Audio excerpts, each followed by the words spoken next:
Second house, owning. This is the house of Taurus. So it's very interesting that you guys have this. But this is the second house has a lot to do with possession. What is yours? What belongs to you? Taurus rules the house of rules the second house, and its key words, right? Its key phrases, um, I have. Okay, so with Taurus, I have. I believe Scorpio is I possess, but I want to double check really quickly with that. But the premise for the second house would have a lot to do with perhaps finances, with money. It could sometimes it doesn't have to just strictly be from I transform. Excuse me, Scorpio is I transform, not I possess, but I transform. So whatever they have, you transform, right? But that's your opposite house. That's the opposite house for the second house, anyway. The house of Scorpio, which is the eighth. But it doesn't have to just do with finances. It doesn't have to just do with things, tangible things. It could have to do with your self-esteem, what you see as a value. Because what I have is something that you would obviously possess based off of the value system that you have, your value system, your self-esteem, the way you carry yourself. But most importantly, it is definitely the second house has a lot to do with what you believe is yours, and having to do with your personal spiritual self. If that makes sense. What part of you belongs to you? Mainly what I'm getting from this energy for you guys this time is what is yours. Okay, what is yours? And it may have to do it may have to do with self-esteem, but I don't know yet. So we're gonna have to kind of dive into the reading to really get a closer look as to what the second house is tailing to. All right, so underlying energy is the Six of Cups. Underneath that is the King of Cups. The rest of the cards are upside down, or is right side up. It's only the Six of Cups that came up reversed. Very interesting. And I make sure to shuffle it in a way that no cards are upside down. But I've been noticing with this deck, there's been cards that come up reversed. I don't read reversals though, but I'm definitely going to acknowledge that it's definitely weird, and something that I will take note in later on. The Six of Cups, what that card really indicates to me, especially in your underlying energy, Scorpio, is that there has to do with a soulmate connection or having to do with something referencing the past. Because we already had the Three of Swords come up, and that's usually a past issue, something that does refer to something that's already happened. And the Six of Cups, this could indicate to happy memories, rose-tinted glasses. The Six of Cups could also indicate children, but I don't think there's really any children involved. Some of you guys may have some direct children involved, but I don't think it's the case. But anywho, what makes you happy? What memories do you have of a time when you felt the most happy, the most innocent? I feel like this is a snapshot of innocence here. Okay, this is a snapshot of innocence in which this is before you lost your sense of innocence. This is a time when you, where everything was wonderful. It was a time of ignorance in a sense. Not saying that you've ever been ignorant, but you may not have been aware of certain things prior to this instance where you may have met someone, you may have kindled a relationship with someone, or you've had a period in your time where you were going on a set goal. Maybe you were going to school and you had a certain idea of how something would pan out, and then you lived, right? Different things took different turns, and now you're here, right? You're a little bit more, you're seasoned, right? You're a little bit more aware of things where you may not have been aware before. And I kind of feel like the Six of Cups isn't necessarily a card where you're like, ooh, be careful of rose-tinted glasses, and looking at something with a pigment to it where it's not necessarily as it is, right? I feel like you guys are noticing things about yourself that you may not have noticed before.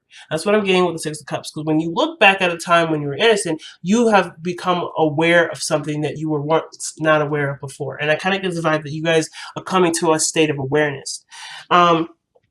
Now, with that state of awareness coming up, you have your heart of your reading is indicating that there is a bit of defensiveness, but not in a bad way. But you have something to stand by. You put in a lot of work into something. You did a lot of of pushing with this, not in the sense of like forcing something to happen, but you have gone through enough turmoil to know what turmoil looks like. But the reason why I brought up the reason why I brought up defensiveness is because the Five of Wands is right crossing it.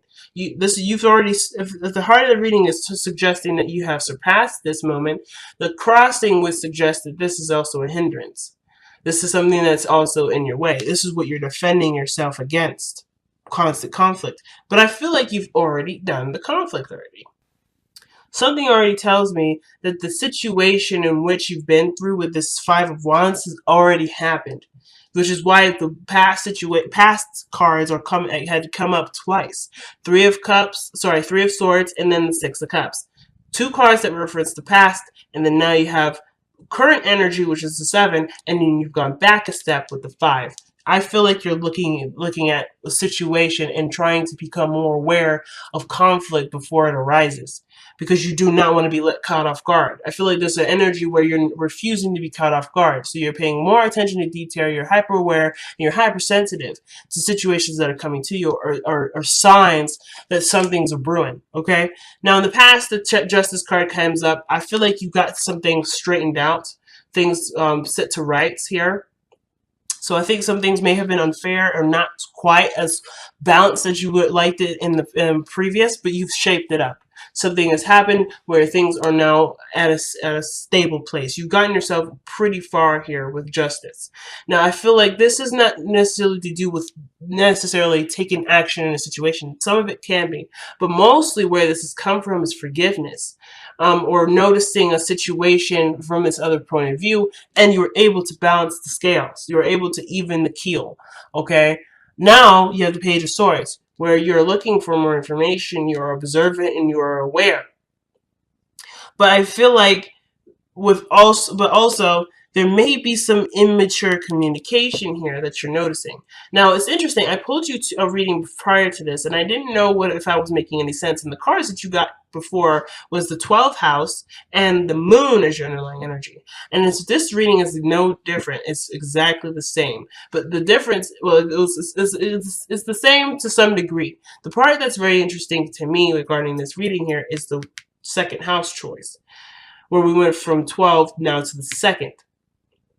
And I feel like this is about what you know. And the last one I feel like was definitely about what you know, even though it was suggesting the 12th house and the moon, where something may be going on and you may be aware of it, but you don't know yet, so you had to just kind of hang tight.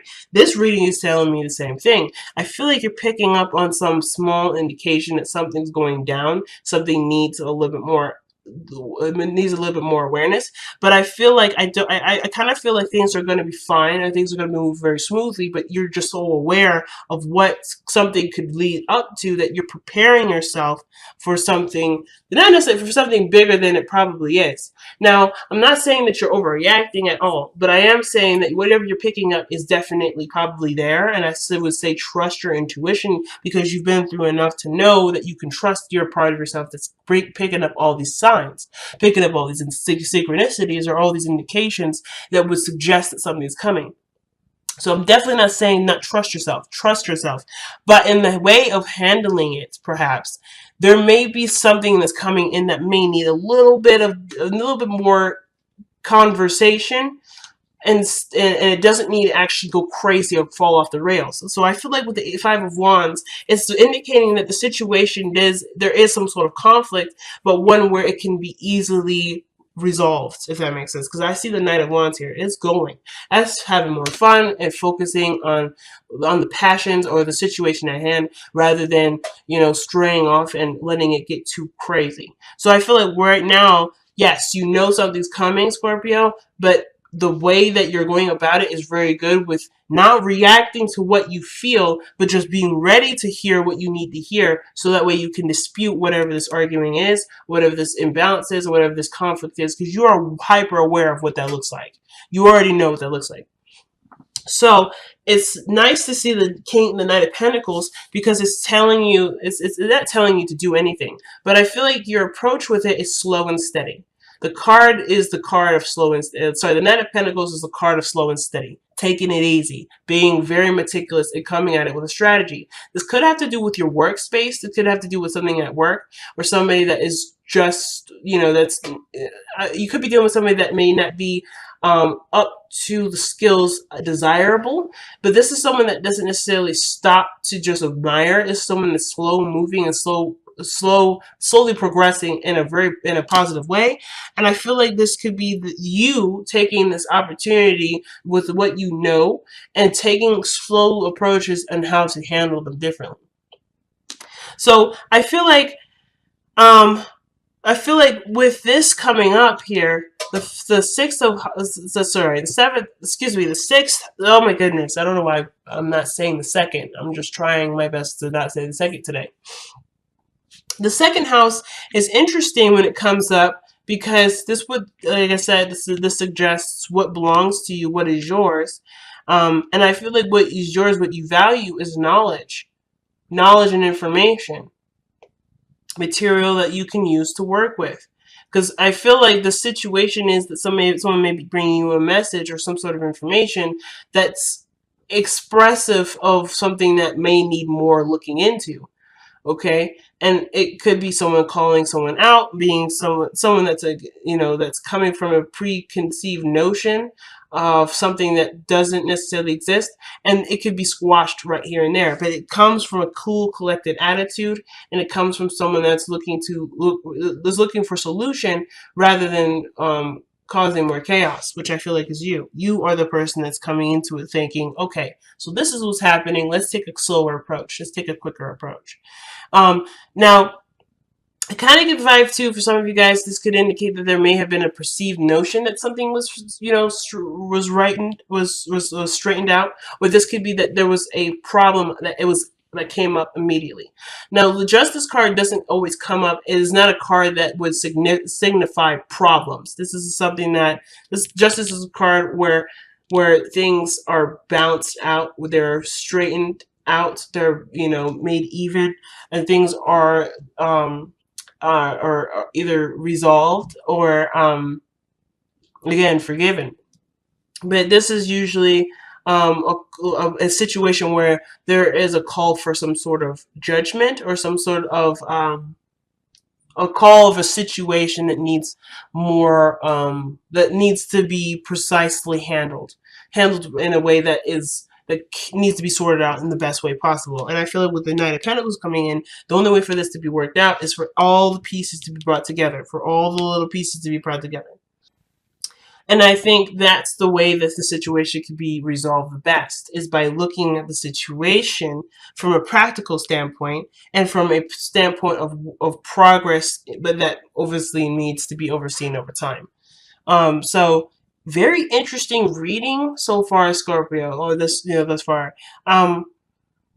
Very interesting reading. I kind of get the vibe that for a lot of you guys, this has to do with more of a community setting for you, not necessarily just an an interpersonal relationship. But with the Six of Cups and Justice coming up, this is a past life lover, or it's someone that you've been married to for quite some time, and where things may have been falling out in some areas because you're experienced and and conquered other issues in your relationship. This is no different. How the approach will be is, taking taking your stance and looking at it from the perspective of someone else's, right? Or looking at someone else's perspective. There's something here where you've grown and matured in such a great deal that there's no need to worry, if there is any. I'm not getting really any worry vibes. I'm not getting any anxiety vibes, but I am getting the sense that what the situation is looking like, and you are currently taking precautions not to to respond to the situation too much, with too much aggression, because I think the situation just needs more precision, which I feel like that's what you're noticing. Something needs more precision and something that needs more concise action and a strategy to overcome it.